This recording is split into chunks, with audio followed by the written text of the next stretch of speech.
Well, hey there. How are you doing today?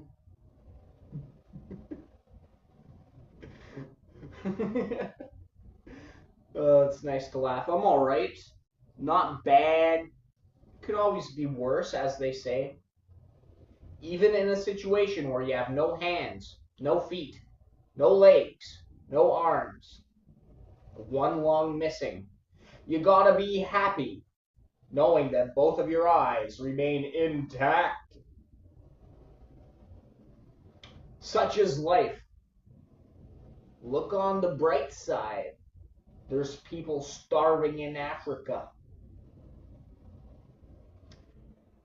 Seems to me like people can't taste the air and sense what's happening in this world. As for me, though, I can sense everything that's happening in this world in a moment on a spiritual level. But business in America goes on. Downtown, another day for all the suits and ties. Another war to fight. There's no regard for life. How do they sleep at night? I'll never know. Because I never wanted to wear a suit or tie in life. I remember being in high school thinking to myself, I can't wait to be free from the chains of conformity. I can't wait to be my own person and live in my own likeness, away from the judgments and the ideologies of this sick and twisted world.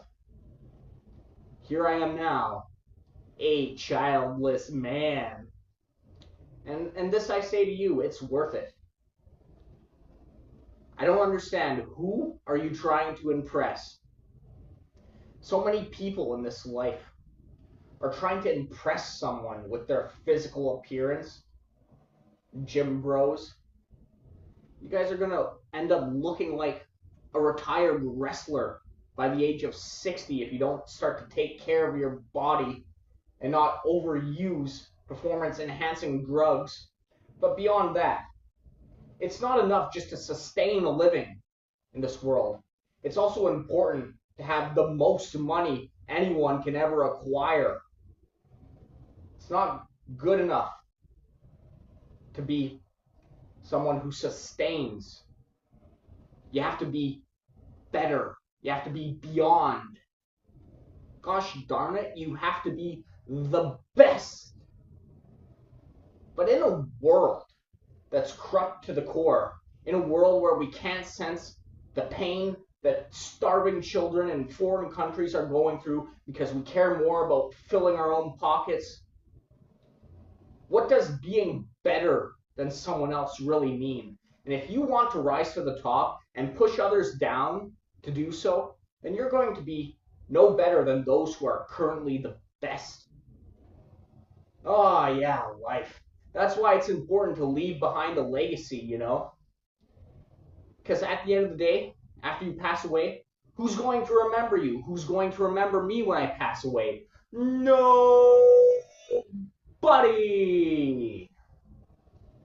Leave behind a legacy? Are you kidding me? The most important thing you can do in life is acquire knowledge, is find out what the most important things are in life, to discover the essence of life so that you have more power within yourself. One who seeks such richness is bound to be satisfied in their own right. But the only thing you have to do is let go of this idea of being popular, this idea of trying to please others in order to get approval, in order to feel happy. You don't need other people's approval to feel happy, and they don't teach you that in school. And I would never really say I was someone who seeked the approval of others. But, you know, if I were to start up a college, it would be Outcast Training 101. And this is going to be one of the first lessons is it takes time to accept yourself in your own right as an outcast. It takes time to learn how to embrace aloneness. It takes time to discover that sometimes aloneness is a richer experience than being amongst others who don't have the same quality of life as you do.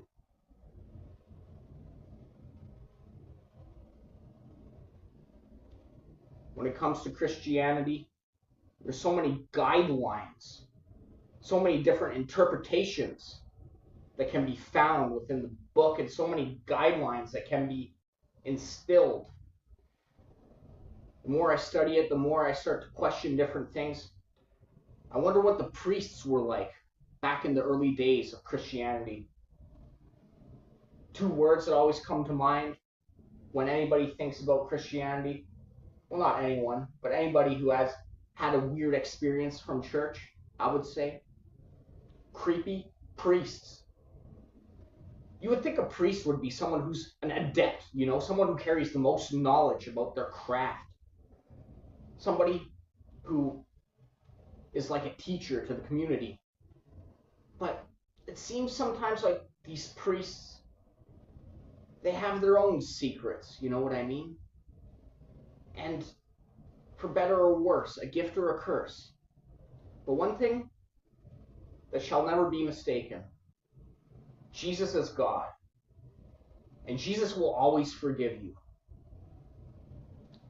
That doesn't mean that you should smoke and drink and smoke and drink and challenge yourself to see how much more you can smoke and drink today than you did the day before.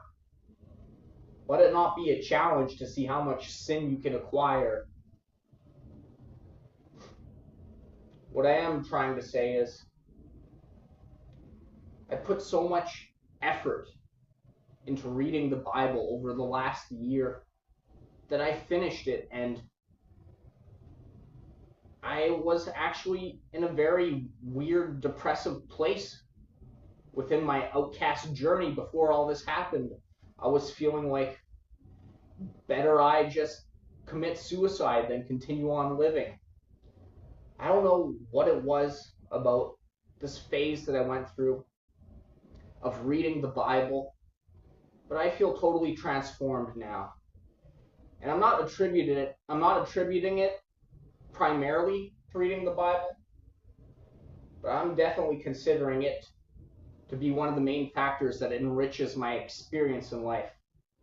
While I was reading the Bible, I was also, going to the gym a lot, working on my cardio videos that nobody watches. And believe me, I'm taking a break now. I exercise at home with a 50-pound dumbbell.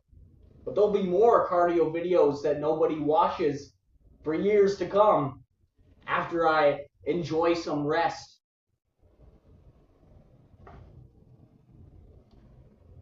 I was one to work out, to do larger than usual amounts of psilocybin magic mushrooms. I was one to read the Bible. And now, I'm one to question John Marco Allegro's work again. I thought I was done with this, but it's still intriguing to me.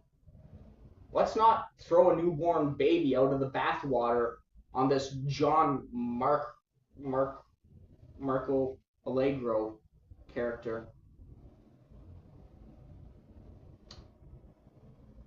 I'll tell you one thing. The more straight and narrow I became, the more I was sensing demonic visions and demonic attacks in my dreams. And I don't know how you can explain that. But then, just recently I was thinking, how good would it be to have another spiritual experience? Maybe this time on Fly Agaric or any other Cubensis. How nice would it be? But no, the guidelines, the rules, I was doing so good, and I don't want to, what did they say? I don't want to remove myself from the path straight to narrow, after all. I'll tell you one thing, what I did instead I got myself a nice blunt wrap, rolled up a nice ganja reefer, and I finished it all in one day so that I don't partake tomorrow or the next day. I had myself a little ceremony, and now my dreams are still weird. I have dreams of music. I bet you if you were to take the music that I hear in my dreams and make it into a live performance, like any rock star or whatever could make some serious dough off of that money. Some people suggest that demons are like subconscious conflicts that somebody needs to deal with on their own terms, like their shadow monster or so forth.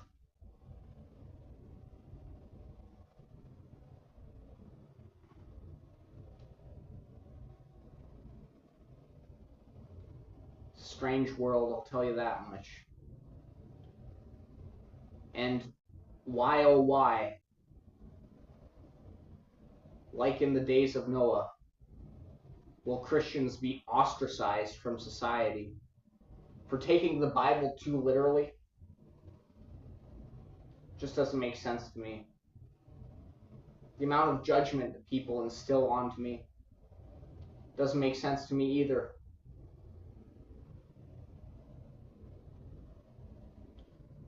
All because I don't fit their narrative.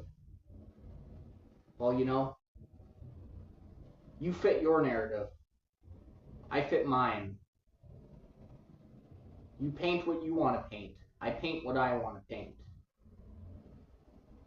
You decide which flowers grow in your garden. I decide which flowers grow in mine. And that's life.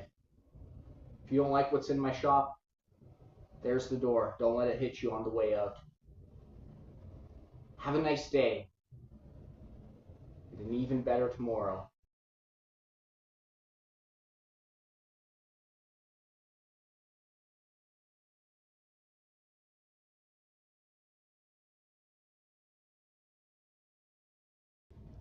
Now there's a Bible verse I was never taught in Sunday school. I'll tell you one thing though. Anytime I do partake in any activity that in any way resembles a sinful deed, that behavior is not to be taught to others or flaunted about. The only reason why I would engage in such an activity is because it seems to me to be beneficial rather than harmful. Perhaps even medicinal, a cure to a sickness that I may carry.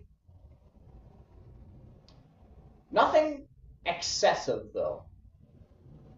Everything in moderation, after all. Sometimes it takes one step backwards to make another 100 steps forward. Sometimes it requires a spiritual hiccup to obtain 1,000 moments of clarity and clairvoyance. And whenever I fall short to the examples described in the Bible, I hope that's all it is. I fantasize about abstaining from sin in the manner presented in the scriptures. And if you include Romans 14:14, then technically I do. However, whenever I fall short, I put my hands together. I pray to the Lord, Lord Jesus, please forgive me. And just know that I love you. Because after all, the only one true Christian there ever was, well, it was you.